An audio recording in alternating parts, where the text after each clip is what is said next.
네, 안녕하십니까. 베트남 경제TV의 오대리입니다.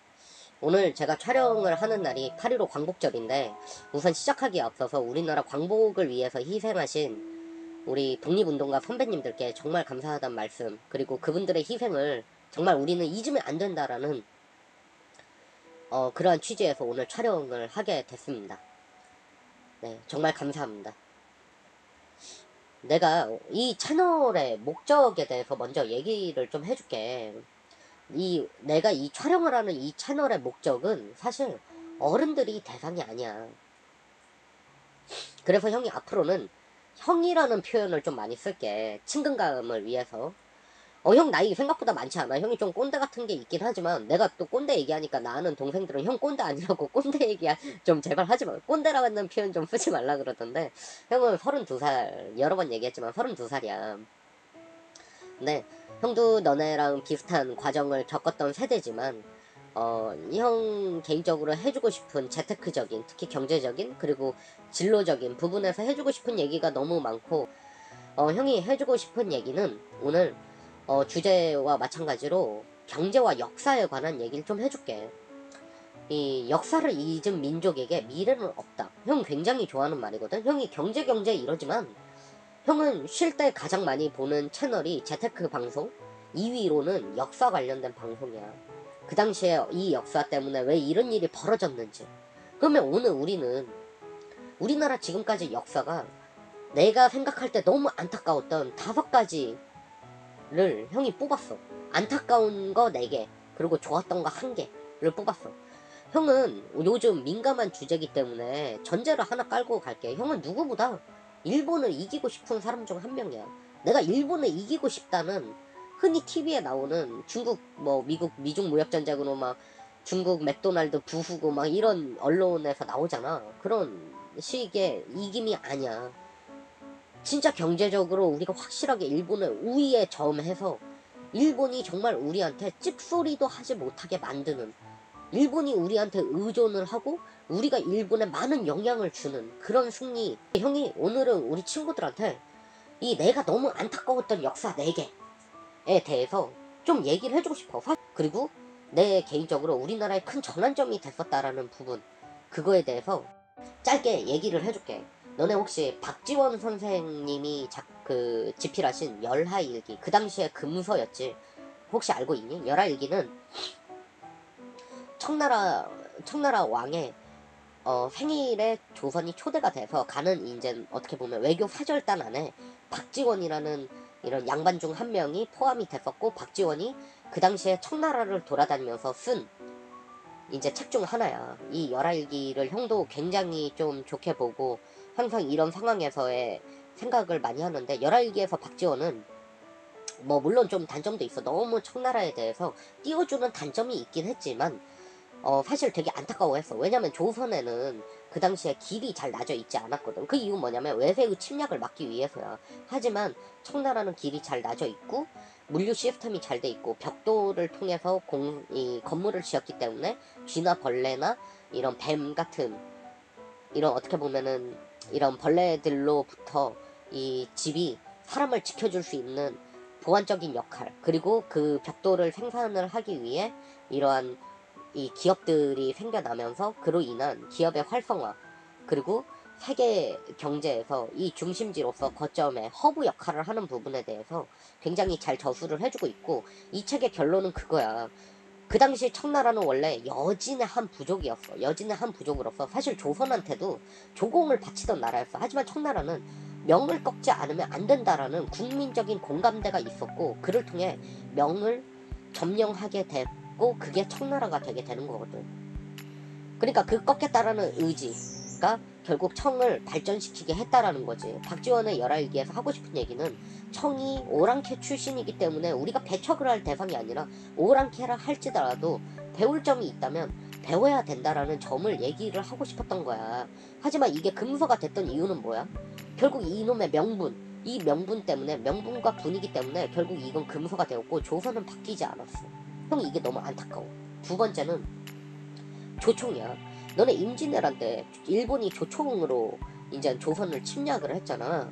근데 사실 조총이 먼저 들어온 건 일본이 아닌 조선이야. 이걸 사람들이 굉장히 모르고 있더라. 조선에 부자루에 조총이 먼저 들어왔었다고. 근데 어떻게 했어? 무기고에 그냥 처박아 놨다고. 그 당시 일본은 어떻게 했니? 일본은 조총을 분할을, 그 뒤에 일본도 조총이라는 존재를 알게 됐는데 분할을 해서 조총을 수입하던 국가에서 수출하는 국가로 바뀌었어. 그리고 세 번째, 임진왜란과 병자호란. 이걸 통해서 우리는 외교와 경제의 중요성을 다시 알 수가 있어. 이 일본이 임진왜란을 일으킨 목적은 사람들, 학자들마다 의견은 분분하지만 형이 생각하기에 가장 공감대가 됐던 건 바로 은본이제 때문이야. 그 당시 이 조선은 일본을 굉장히 무시하고 있었지만 그 당시 일본의 은본이제, 말 그대로 화폐의 거래를 은으로 한다, 은을 기점으로 한다라는 거지. 근본이제, 은본이제로 나뉘잖아. 그 당시에 일본의 유통이, 외에 유통이 되던 은의 유통량은 전 세계의 약 30%로 추정을 하고 있어. 그리고 그 당시 이제 이 중국의 유통이 되던 게 한 60% 정도, 그리고 나머지 전 세계가 10% 정도로 추정을 하고 있다고. 그러니까 즉 일본은 더 강한 나라를 만들기 위해서 이 명을 침략하고 점령을 하지 않으면, 점령을 하게 된다면 이 자금의 흐름을 자기네로 끌어올 수가 있고 더 강한 나라를 만들 수 있다라는 점이야. 형이 이 역사에서 하고 싶은 얘기는 그 뒤에 병자호란이 있었다는 거야. 사람이 좀 당했으면 바뀌어야 될 거 아니야. 형은 이게 너무 안타깝다라는 거야. 왜냐? 그 당시에 이런 일로 위기를 모면을 하고 나서 명예 원군을 요청을 해서 모면을 하고 나서 어쨌든 우리가 이긴 전쟁이었지만 그 뒤에 조선은 변하지 않았어. 그렇기 때문에 또 그 다음에 시련이 다가왔었던 거고, 그 뒤에 조선통신사를 왜냐면 그 당시 임진왜란 전 조선은 200년 정도의 평화가 유지가 됐던 거고, 선비들은 신화 쓰고 토론을 하고 실질적인 걸 하지 않았단 말이야. 그러니까 형은 너무 우리나라 역사에서 안타까웠던 점은 그놈의 명분과 사대, 그리고 그 당시에 옳은 말을 하는 사람들을 분위기적으로 배척을 했다라는 점이야. 그렇기 때문에 조선의 국민들은 계속 못 살게 되고 문을 꽁꽁 닫아놨었기 때문에 조선의 국민들은 자신들이 굉장히 잘 산다라는 착각을 했다라는 점이야. 그리고 잠깐 외국을 경험한 사람들의 이야기를 개방을 해야 된다는 이야기, 발전을 해야 된다는 이야기를 하면 명분과 사대를 통해서 그들을 마녀 사냥을 해서 나쁜 놈을 만들고 조선은 침체의 길로 돌아서서 지금 오늘 8.15 광복절날 많은 우리 독립운동가 선배님들이 희생할 수 있는 상황을 만들었다라는 점이야. 형은 이 상황을 만들게 된 그 상황에 대해서 너무 개인적으로 기분이 좋지가 않아. 형은 이 점을 우리 친구들이 좀 잃지 않았으면 좋겠어. 그리고 마지막으로 산업화 시대. 이거는 좋은 사례지. 사실 그 사이에 우리나라의 많은 기성세대들을 희생을 했어. 형이 진짜 마음이 아픈 게, 형이 해외를 자주 다니잖아. 해외를 가면 우리나라 젊은 친구들 굉장히 매너가 있다고, 굉장히 매너 있어, 자리도 양보 잘하고 이렇다고, 땡큐 막 이런다고. 근데 우리나라 기성세대들을 너무 형은 좀 천시하는 분위기가 그냥 뭐 없다라고 할 순 없잖아. 아닌 친구들도 많지만 꼰대니 뭐니 이러면서 굉장히 불친절한 걸 형 스스로 살면서 여러 번 봤어. 형은 그럴 때마다 분노를 금치 못해. 이 당시 대한민국은, 우리는 필리핀보다 못 살던 나라야. 그 당시에 굉장히 좋은 일화가 있는데, 박정희 대통령이 필리핀에 가서 초청받은 것도 아니고 필리핀에 가서 숙소를 묵었는데 거의 차관급이 묵는 숙소로 푸대접을 받고 대한민국으로 돌아오게 돼. 그러면서 산업화를 결심했다라는 설이 있어. 설. 그러니까 형은 물론 그분의 단점도 많아. 형은 근데 이제 초점을, 우리 항상 이게 문제야. 형은 단점을 뽑아서 그 사람의 공까지 단점화를 시키는 건 형 굉장히 위험한 발상이다 생각. 형은 얘기했잖아. 경제를 초점에 뒀다고. 경제적으로 봐서 많은 분들이 희생한 거 맞아. 형이 하도 민감하니까 이제 좀 맞는 얘기를 하는데 너무 떨려. 그런 부분에서. 왜냐면 단점 하나 꽂아서 자꾸 무슨 프레임을 씌우려는 그런 분위기가 형은 좌우를 떠나서 옳지 않다 생각해. 이거는 형은 정권을 떠나서 그런 분위기가 계속 있다라는 게 너무 안타까워. 근데 그래서 우리나라가 그 당시에 산업화에 성공을 했고, 그 당시 희생을 했던 분들은 우리가 부인할 수가 없어. 그 당시 파병 용사분들부터 해서 이 기성세대라고.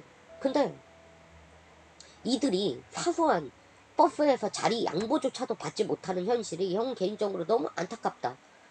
그분들이 없었다면 우리는 정말 지금 경제 성장이 더 침체됐을 수도 있어. 물론 아닐 수도 있지만 그 역사라는 건 모르지만 어쨌든 이 기점을 통해서 대한민국이 굉장히 빠른 급속한 성장을 했다라고 그건 부인할 수가 없잖아. 우리 따르켜보자. 그 당시에도 핑계 대려면 될 거 많아. 인구가 적었잖아. 대한민국 인구가 적었다고. 산업화를 할 인구의 수가 아니라고. 베트남처럼 1억에 가까운 인구가 아니라 3천만 4천만 수준밖에 안 됐다고. 그 당시 남한은.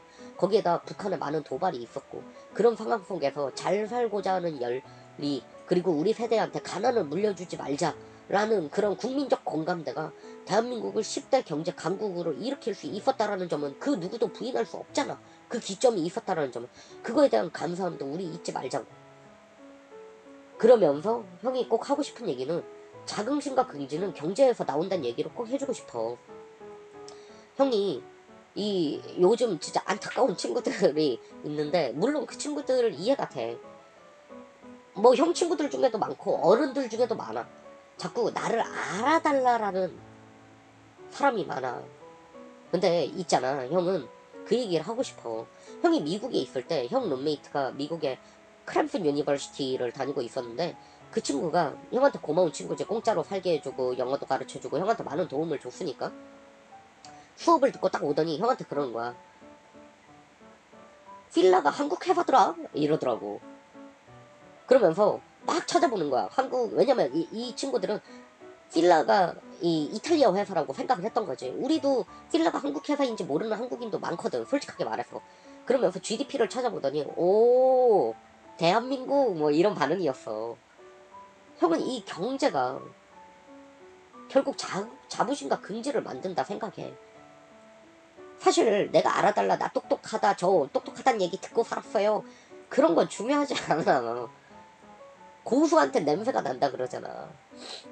형은 사실 이 말 되게 좋아한다. 프로한테 냄새가 난다고? 진짜 좋아하는 말이야, 형 개인적으로. 왜냐면 형은 사실 형이 좋아하는 동생들한테는 형이 어떤 걸 했는지 너도 이렇게 할 수 있다는 얘기를 사실 해. 뭐 그것도 많이 하지 않아. 그래봤자 한 10%? 근데 형 친구나 형 주변의 형들 중에 형이 재테크를 이렇게 하고 이런 부분에 아는 분들도 있지만 대부분은 몰라. 형이 지금 사업하는 것도 몰라. 심지어 형이 지금 사업을 잠깐 그만두고 쉬고 있고 형 회사는 지금 다른 내 직원한테 맡겨놓고 있는 상황이긴 하지만 형이 이런 상황을 다들 형이 지금 직장 다니는 줄 알고 있어. 하지만 형이 하고 싶은 얘긴 형이 아무리 상황이 안 좋을 때도 형은 솔직하게 말해서 굉장히 대접을 받았어. 솔직하게 말해서. 형이 하는 말에 굉장히 힘도 실렸고 형이 하는 말에 내가 틀린 말을 했는데 의심을 솔직히 별로 내가 나중에 틀린 말을 해서 정정을 뭐 정정한다고 얘기를 해줘도 아 뭐 그럴 수도 있지, 굉장히 관대하게 받아주더라고.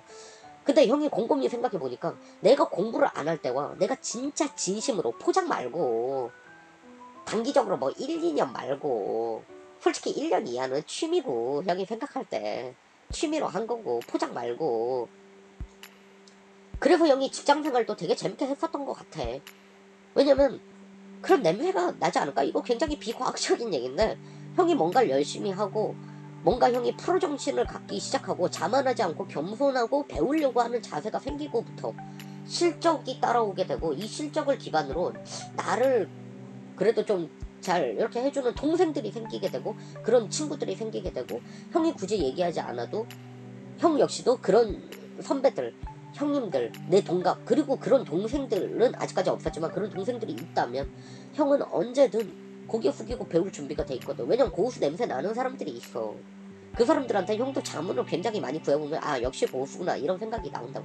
즉 형이 하고 싶은 얘기는 이 자부심과 긍지는 결국 경제에서 나온다라는 점이야.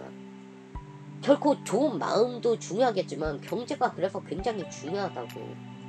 고수는 고수 냄새가 나. 그렇기 때문에 얘들아, 노력이 결코 형은 배신하지 않는다 생각한다. 노력이 비하되는 분위기, 형 이거 정말 잘못됐다 생각해.